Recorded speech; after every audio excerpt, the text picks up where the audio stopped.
സഹോദരന്മാരെ, ഞാൻ ചുരുക്കി പറയും, മൗലവിയുടെ ഉരുണ്ട് മറിയൽ, കബളിപ്പിക്കൽ. മൂപ്പര് നാദാപുരത്തുനിന്ന് ആനത്തല പോലത്തെ വലിയ ചോദ്യാന്ന് വിചാരിച്ച് എഴുതിക്കൊണ്ടുവന്നിട്ട് 13 ചോദ്യം ചോദിച്ചു. ഓരോ ചോദ്യത്തിന് ഞാൻ വ്യക്തമായ മറുപടി പറഞ്ഞപ്പോ മൗലവി ഇപ്പം ചോദ്യം മാറ്റിയാൽ ഞാൻ ചോദിച്ചു അങ്ങനല്ല ഇങ്ങനെയാണെന്ന് ഇപ്പം പറയും. നിങ്ങൾക്കൊരു ഒന്ന് ഞാൻ കേൾപ്പിക്കാം. മൂപ്പര് ചോദിച്ച്, മദീനത്ത് ജാറത്തിങ്കല് വിളക്ക് കത്തിക്കലുണ്ടോ സിറാജിലുള്ള കുട്ടികൾ പോലാന്ന് ചോദിച്ചു. മൂപ്പരെ ചോദ്യം രാജ്യം കേട്ടോളി, ഞാൻ പറഞ്ഞ മറുപടിയും കേൾപ്പിച്ചു തരാം. ഒന്ന് വെച്ചോട്ടാ മോനെ. അവിടെ വിളക്ക് കത്തിക്കാൻ ആരെയാ പറഞ്ഞേക്കല്? സിറാജുദ്ദയിലെ കുട്ടികളാണോ അവിടെ കറിഞ്ഞ വിളക്ക് കത്തിക്കല്?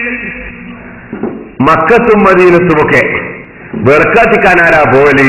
സിറാജുദ്ദയിലെ കുട്ടികളാണോ അവിടെ വിളക്ക് കത്തിക്കരുത് എന്ന് ചോദിച്ചു മൗലവി. നാദാപുരത്ത് വലിയൊരു ചോദ്യമായിട്ട് ഒരു ഷാർജനെ എഴുതിക്കൊണ്ടുവന്ന ചോദ്യ. ഞാൻ അതിന് നല്ല മറുപടിയും പറഞ്ഞു. മറുപടി വെച്ചോട്ടാ മോനെ. പിന്നെ ചോദ്യം വിളക്ക് കത്തിക്കലുണ്ടോ? പിന്നെ അവിടെ ഇരുട്ടിലിരിക്കല. നിങ്ങളെ കണ്ണും മനസ്സും ഇരുട്ടായി പോയോ? അവിടെ വിളക്ക് കത്തിക്കാതെ ഇരുട്ടില്ല.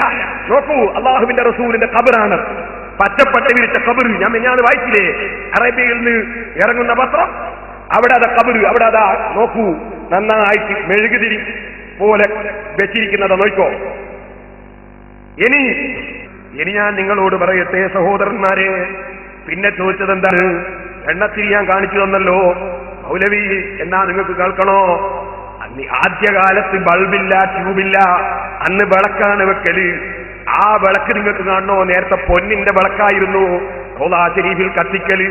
നിലത്ത് വെക്കുന്ന വിളക്ക് റൗളാ ശരീഫിൽ വെച്ചിരുന്നു. നിങ്ങൾക്കിതിനെ സംബന്ധിച്ച് വിവരമില്ലാത്തതിന് ഞങ്ങൾ ഉത്തരവാദി. പൊന്നിന്റെ വിളക്ക് വെച്ചിരുന്നു, പിന്നീട് അതിന്റെ ആവശ്യമില്ല, ലൈറ്റ് വന്നു, പിന്നെ ആവശ്യമില്ല, അതുകൊണ്ട് അത് എടുത്തുപോയി. സാധനം ഇന്നും സൂക്ഷിപ്പുണ്ട്.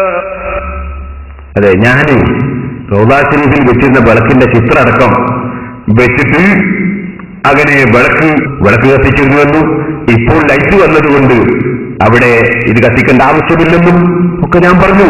അവിടെ വിളക്ക് കത്തിക്കാൻ ഉദ്യോഗസ്ഥമായി തന്നെ നിശ്ചയിച്ചിട്ടുണ്ട്, അവിടെ ഞങ്ങളങ്ങ് കൊണ്ടില്ല എന്ന് ഞാൻ പറഞ്ഞു. ഇതൊക്കെ ഞാൻ പറഞ്ഞപ്പോ മൗലവിക്ക് മറുപടി ഇല്ല. അപ്പൊ മൗലവി ഇപ്പൊ എന്താ പറഞ്ഞറിയോ? ഇപ്പൊ മൗലവി പറയുന്നേ, ഞാനേ അവിടെ ഈ ട്യൂബും വിളക്കും ഒക്കെ ഉള്ളപ്പോ പിന്നെ ഒരു വിളക്കുമ്പോൾ തിരിച്ചിട്ട് ആവശ്യമില്ലാണ്ട് കത്തിക്കലുണ്ടോ എന്നാ ചോദിച്ചത്. ഇപ്പൊ ചോദ്യം മാറ്റിയാൽ ഒരു നേരത്തെ ചോദിച്ചത് നിങ്ങളൊക്കെ കേട്ടതാ, അവിടെ വിളക്കെത്തിക്കാറുണ്ടോ? സിറാജുള്ള കുട്ടികളാ പോയിട്ട് വിളക്കെത്തിക്കാറുണ്ട് ആദ്യം ചോദിച്ച്. ഇപ്പൊ മൂപ്പര് ചോദ്യം മാറ്റിയാണ്. ആ ചോദ്യം മാറ്റുന്നത് ചോദിച്ചത് എന്താണ്? ഈ ലൈറ്റ് ഒക്കെ ഉണ്ടായിട്ടും ഇവിടെ നിങ്ങൾ പുത്തമ്പള്ളിയിലും അമ്പുറത്തൊക്കെ ഈ ലൈറ്റ് ഒക്കെ ഉണ്ടായിട്ടും എന്തിനാ ഒരു കുത്തുവിളക്കിൽ എണ്ണ ഒഴിച്ച് എണ്ണത്തിരി കത്തിക്കുന്നത്? ആ കത്തിക്കൽ അവിടെ ഉണ്ടോ എന്നാണ് ചോദിച്ചത്. അല്ല, ചോദിച്ചതല്ല, ഇപ്പൊ മാറ്റിയാണ്. മൂപ്പര് കുടുങ്ങി മറുപടി കിട്ടി കുടിക്കുമ്പോ മാറ്റിയാണ്. ചോദ്യം എന്താണ്? ചോദിച്ചൊന്നും വെച്ചിട്ടവനെ. അവിടെ വിളക്ക് കത്തിക്കാൻ ആരെയാ പറഞ്ഞേക്കല്? സിറാജുദ്ദയിലെ കുട്ടികളാണോ അവിടെ കറിഞ്ഞ വിളക്ക് കത്തിക്കല്?